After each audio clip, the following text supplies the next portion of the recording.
Best pharmaceutical services ने आज CPHI conference के 11वें सालाना इकोपैक फार्मा कॉन्फ्रेंस की शुरुआत की। यह शो फार्मास्यूटिकल पैकेजिंग उद्योग के सशक्त बनाने में महत्वपूर्ण भूमिका निभाता है। 2 दिवसीय फार्मा कॉन्फ्रेंस 9 और 10 जून को आयोजित सहारा स्टार मुंबई में किया जा रहा है। शो के अवसर पर कई गणमान्य दिग्गज मौजूद थे, जिनमें doctor Hemant Koshiya, commissioner food and drugs control administrator Gujarat राज्य, भारत CG बाट के जो constitution general kingdom of Netherlands, KG Anant Krishnam, महानिदेशक OPPI, AVPS Chakravarti global ambassador, WPO Yogesh Mudras, managing director Informa markets in India, और Ranjit Paul, group director in pharma marketing in India शामिल थे। यह show भारतीय फार्मा पैकेजिंग उद्योग के सबसे बड़े कार्यक्रमों में से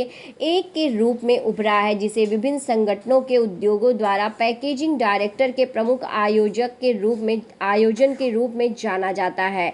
इकोपैक फार्मा कॉन्फ्रेंस के इस बात पर रोशनी डाली है कि इनोवेशन एवं स्थानीय फार्मा पैकेजिंग उद्योग के विकास के लिए बेहद जरूरी है।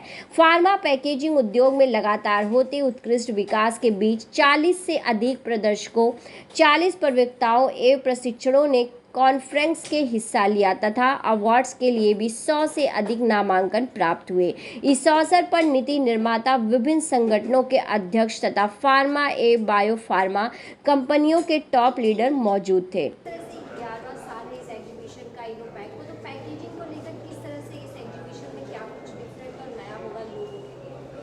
ये जो हम लोग 2 साल के बाद वापस आ रहे हैं, जैसे पैंडेमिक के बाद, और बहुत सारी चेंजेस हुई है। अब देखेंगे 2 साल में सबसे बड़ा चेंज है जो आज कोविड का जो वैक्सीन है इंडिया में डेवलप हुआ है। वो इंडियन नॉट ओनली डेवलप हुआ, वो पैकेजिंग भी इंडिया का था, तो वो पूरा वर्ल्ड ओवर एक्सपोज हुआ है। And I think that is why Indian packaging बहुत डिमांड में है, because Indian packaging cost are very low as जो वर्ल्ड में प्रोड्यूसर है उस हिसाब से। तो इंडियन पैकेजिंग के लिए बहुत ज़्यादा, फार्मा पैकिंग के लिए बहुत ज़्यादा डिमांड आई है। ऑफ कोर्स कुछ नए टॉपिक्स जो अभी उभर के आ रहे हैं, जैसे सस्टेनेबिलिटी पे, जैसे हम लोग कैसे उसको सस्टेनेबल बनाएं, जैसे रीयूज़ कर सके, जैसे वेस्टेज कम हो, अपने इन्वायरमेंट पे उसका इम्पैक्ट कम हो, तो वो सब सारे फीचर्स ये कॉन्फ्रेंस में बात, उसके बारे में नॉलेज दिया जा रहा है, और वो टेक्नोलॉजी और इनोवेशन यहाँ पे डिस्प्ले में हो रहा है। इन्वायरमेंट की आपने बात की कि इससे पहले भी इन सब बातों पे ध्यान दिया जा रहा था, या फिर इस एग्जीबिशंस में ये न्यू कॉन्सेप्ट आपने रखा है कि इन्वायरमेंट को ध्यान देते हुए इस पैकेजिंग जो है वो होनी चाहिए? एब्सोल्युटली, आई थिंक ये पहले इतना अवेयरनेस नहीं था, जो अभी 2 साल में और बढ़ा हुआ है एनवायरनमेंट पे, सस्टेनेबिलिटी पे, कैसे हम लोग वेस्टेज कम करें। सो ये हमारा इस बार इनोवेशन और सस्टेनेबिलिटी, ये मेन थीम है ये कॉन्फ्रेंस का।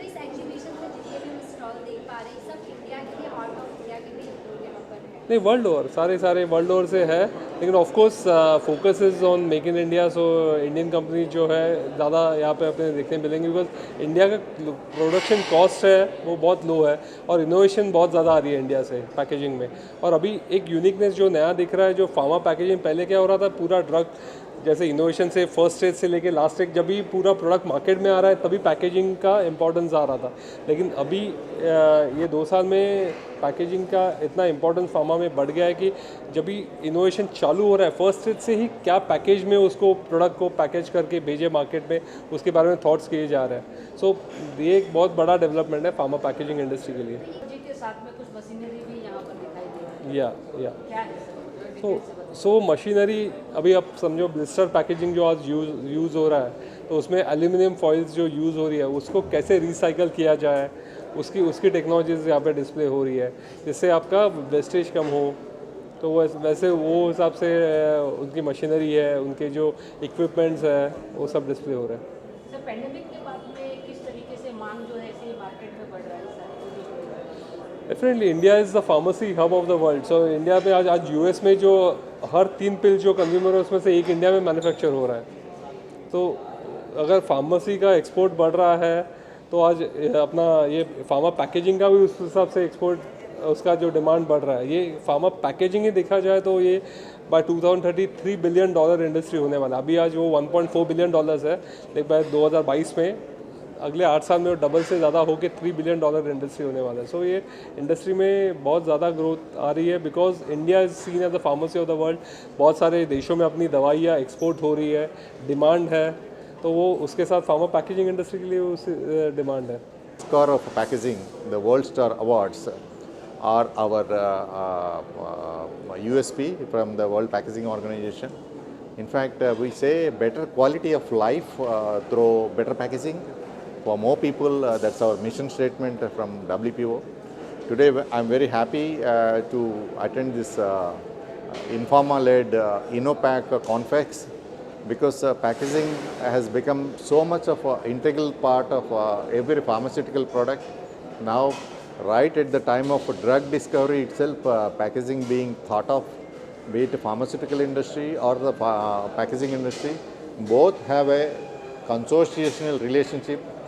एक दूसरे के अलावा जी नहीं सकते. यदि फार्मास्यूटिकल इंडस्ट्री जीना है तो फार्मास्यूटिकल पैकेजिंग का इंडस्ट्री भी रहना चाहिए. आप मान लीजिए कोविड पैंडेमिक महामारी का टाइम पे क्या हुआ था. यदि ये फार्मास्यूटिकल इंडस्ट्री और फार्मास्यूटिकल पैकेजिंग इंडस्ट्री हमारा साथ में नहीं होता तो अपना कैजुअलिटी 10x 20x होता था. आप बिलीव नहीं कर पाओगे. छोटी छोटी चीज़ जैसे PPE, personal protective equipment, face mask, first line of defence, simple छोटा सा पैरासीटामॉल कितने लाइफ को सेव किया आपको मालूम नहीं है. So all these things could be achieved because of the integration of the packaging, evaluation of the packaging technologies available in India. एक समय पे हम लोग जो भी दवाइयाँ हिंदुस्तान को चाहिए था वो सारे के सारे हम इंपोर्ट कर रहे थे एक टाइम पे. अभी आप मान लीजिए कम से कम 215 देशों को हिंदुस्तान से एक्सपोर्ट हो रहा है essential medicine, life saving drugs. ये काफ़ी महत्वपूर्ण चीज़ है. हम as a Hindustani it's a matter of pride fact for us also. In not only vaccines, several diseases के लिए दवाइयाँ, for example HIV, anti retroviral drugs, and also for the hepatitis, a lot of cancer. The world is looking to, दुनिया हिंदुस्तान की तरह देख रहे हैं. आप देख रहे हैं सक्षम न्यूज इंडिया, सबसे पहले सबसे तेज.